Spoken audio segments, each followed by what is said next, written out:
कहानी की शुरुआत में हम एक 12 साल के बच्चे को देखते हैं जिसका नाम कोल होता है। कोल को बहुत सी चीजों से डर लगता था, जैसे कि इंजेक्शन आदि बहुत सी चीजों से, जो कि सभी के लिए नॉर्मल थी। यही वजह थी कोल को काफी स्कूल में बच्चे परेशान करते थे, जिनमें से कोल का पड़ोसी जेरमी भी था।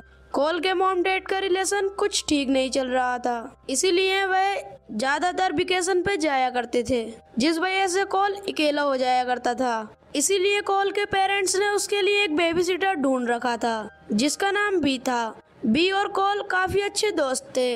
बी के अलावा कोल की एक अच्छी स्कूल में दोस्त भी थी, जिसका नाम मेलेनी था, और वो भी उसकी पड़ोसी थी। ऐसे ही एक बार कोल के पेरेंट्स कहीं बाहर जा रहे थे और बी को कोल का ख्याल रखना था। और अगले दिन जब कोल स्कूल जा रहा था तो मेलेनी उससे कहती है कि बेबी सिटर रात में बच्चों को सुलाकर अपने बॉयफ्रेंड के साथ फिजिकली एंजॉय करती हैं। तब कोल डिसाइड करता है कि वो आज रात जगकर बेबी सिटर पर नजर रखेगा।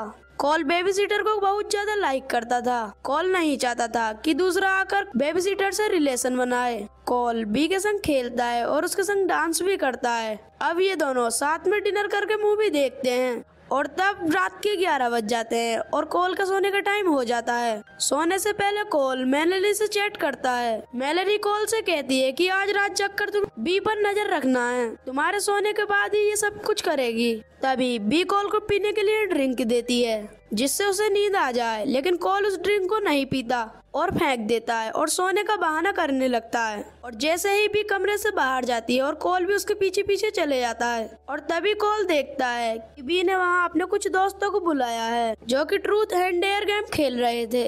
इन दोस्तों का नाम था सोनिया, मैक्स, एलिसा, जॉन और सैम्बल। अब यहाँ बी को एक डेयर करना पड़ता है, जिसमें उसे सभी लोगों को किस करना था। फिर वो एक एक करके सभी को जाकर किस करती है। एंड में जब बी सैमुअल को किस करती है, तभी अचानक उसके सिर में 2 चाकू घुसा देती है। रूम में सभी सैमुअल के ब्लेड को इकट्ठा करने लगते हैं। वह उन सभी दोस्तों के साथ एक ब्लैक मैजिक करने वाली है। कोल उस सब को देखकर बहुत ज्यादा हैरान हो जाता है। बी उन सभी के सामने एक बुक रिवील करती है। बी कहती है कि एकमात्र यही बुक है जो कहीं भी नहीं मिलेगी, यानी कि ये बुक इकलौती बुक है। अब भी उस बुक में की कुछ लाइनें पढ़ती है, जिसमें लिखा होता है कि बुक को पढ़ते वक्त बलि दिए गए इंसान के खून को डालना पड़ेगा। ऐसा करने से उस कमरे में की सभी लोगों की कोई इच्छा पूरी हो जाएगी, लेकिन इस प्रोसेस को पूरा करने के लिए उन्हें एक मासूम बच्चे का खून चाहिए होगा। वो मासूम बच्चा कोल ही होने वाला था। कोल ये सब बातें सुनकर बहुत ही ज्यादा डर जाता है और जल्दी से अपने कमरे में जाकर पुलिस को कॉल करता है और सोने का बहाना करने लगता है। बी अपने दोस्तों के साथ आती है और एक इंजेक्शन की मदद से कोल का खून निकाल लेती है। कोल बहुत ही ज्यादा डर रहा था, लेकिन वो कैसे न कैसे करके सभी कुछ को सहन कर लेता है।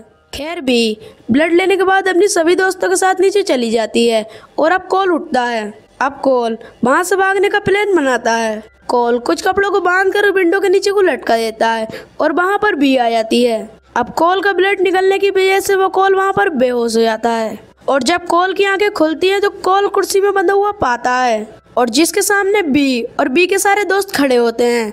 कोल उन्हें देखकर अनजान बनने की कोशिश करता है और जैसे उसने कुछ भी नहीं देखा है। अब बी कोल को बताती है कि वो उसके साथ क्या करने वाली है और तभी वहाँ पर पुलिस आ जाती है और तभी बी का एक फ्रेंड पुलिस वालों को एक मार देता है और एक पुलिस वाले को बी मार डालती है और इस हाथापाई में पुलिस की एक गोली एलिसन के सीने में लग जाती है और एलिसन की वहीं पर मौत हो जाती है। अब दोनों पुलिस वाले मारे जा चुके थे। अब उनकी वॉकी टॉकी पर बैकअप यूनिट के मैसेज आ रहे थे।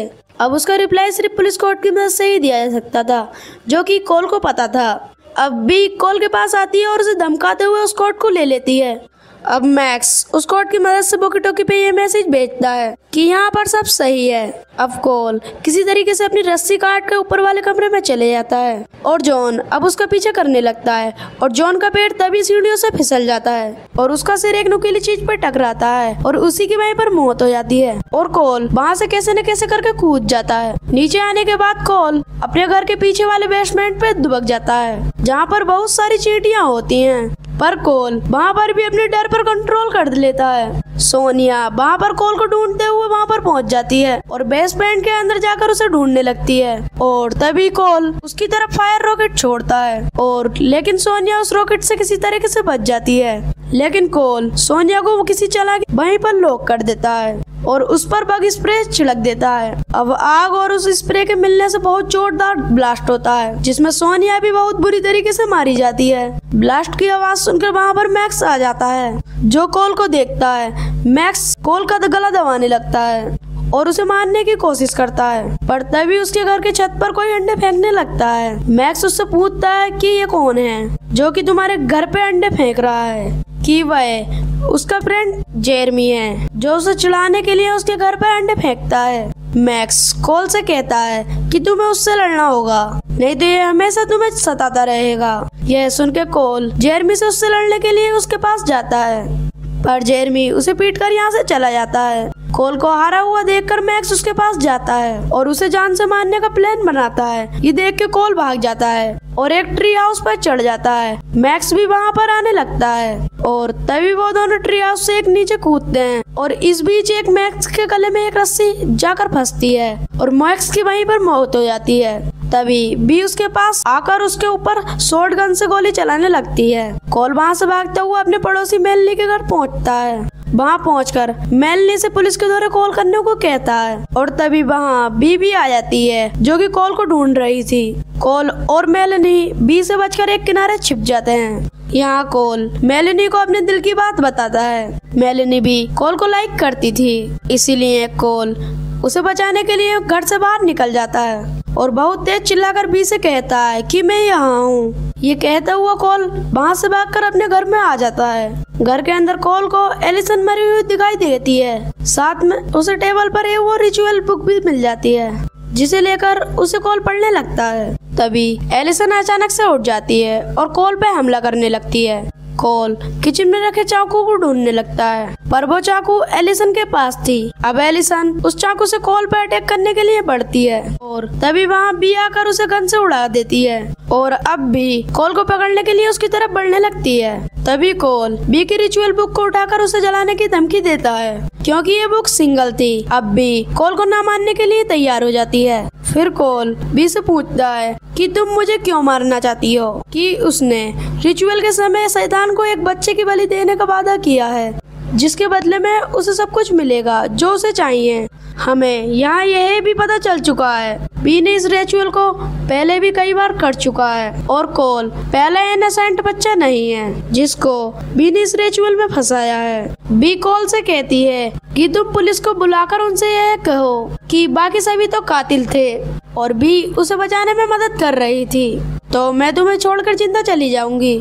पर कॉल गुस्से में उस बुक में आग लगा देता है। बी उस आग को बुझाने की कोशिश करती है और कॉल उस घर से बाहर आ जाता है। बाहर आकर कॉल मेलेनी की डेट की गाड़ी चुराकर सीधा अपने घर के अंदर टकरा देता है, जिससे बी गाड़ी के नीचे दब जाती है। बी के ना चाहते हुए भी फिर वो भी मानी जाती है।